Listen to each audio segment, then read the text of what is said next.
ভাৰত বাংলাদেশ আন্তৰ্জাতিক জাহাজ বন্দৰত উত্তেজনা। বাংলাদেশৰ জাহাজৰ তত্ত্বাৱধায়কক প্ৰহাৰ ধুবুৰীৰ যুৱকৰ। ধুবুৰীৰ সুৰেন্দ্ৰ চৌধুৰী ৰাজা ঘোষে আক্ৰমণ কৰে তত্ত্বাৱধায়কক। ৰদেৰে প্ৰহাৰ নাবিক বিধান চন্দ্ৰ ৰায়। ধুবুৰী ভাৰত বাংলাদেশ আন্তৰ্জাতিক জাহাজ বন্দৰত বাংলাদেশৰ বিধান চন্দ্ৰ ৰায়ক প্ৰহাৰ কৰে একাংশই। ধুবুৰীৰ আন্তৰ্জাতিক বাণিজ্য নদী বন্দৰটোৰ পৰা চুবুৰীয়া দেশ বাংলাদেশলৈ নিতৌ ৰপ্তানি হয় শিল। প্ৰতিদিনে 10ৰ পৰা 12খন শিল ভৰ্তি জাহাজ ৰপ্তানি হয় বাংলাদেশলৈ। শুকুৰবাৰে ভাৰত বাংলাদেশ বন্দৰত শিল ভৰ্তি জাহাজ লৈ উপস্থিত হৈছিল বিধান। সেই সময়তেই সুৰেন্দ্ৰ আৰু ৰাজাই শিল পেলাবলৈ দিয়া নাছিল বিধানক। কাৰণ বাংলাদেশৰ জাহাজৰ মালিকৰ পৰা সুৰেন্দ্ৰই পাবলৈ আছে 12 লাখ টকা, যাৰ বাবে বিধানক শিল আনলোড কৰিবলৈ দিয়া নাছিল। দীৰ্ঘদিনৰ পৰাই সুৰেন্দ্ৰ চৌধুৰীয়ে জাহাজঘাটত চলাই আহিছে সন্ত্ৰাস। আনকি ৰদেৰে কুবাই কুবাই প্ৰহাৰ কৰে তত্ত্বাৱধায়ক বিধান চন্দ্ৰক।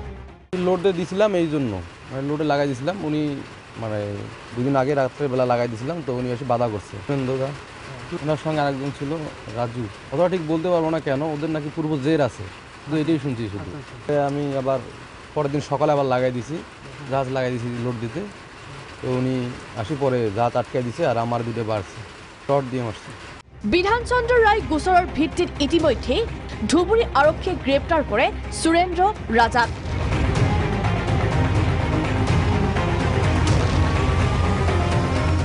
সম্প্ৰতি ধুবুৰী আৰক্ষীৰ তদন্ত অব্যাহত। শুকুৰবাৰৰ পৰা বন্ধ হৈ আছে শিল ব্যৱসায়।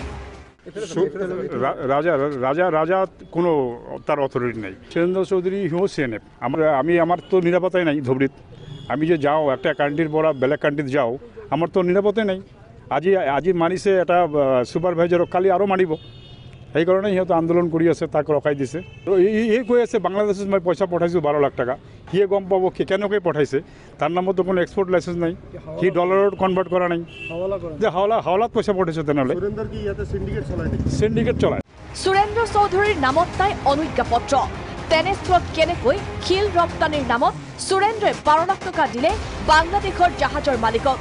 সমগ্ৰ ঘটনা সোমাই পৰিছে ৰহস্যৰ আৱৰ্তত। ধুবুৰীৰ পৰা সাইদুৰ ৰহমান ৰিপৰ্ট, প্ৰাগ নিউজ।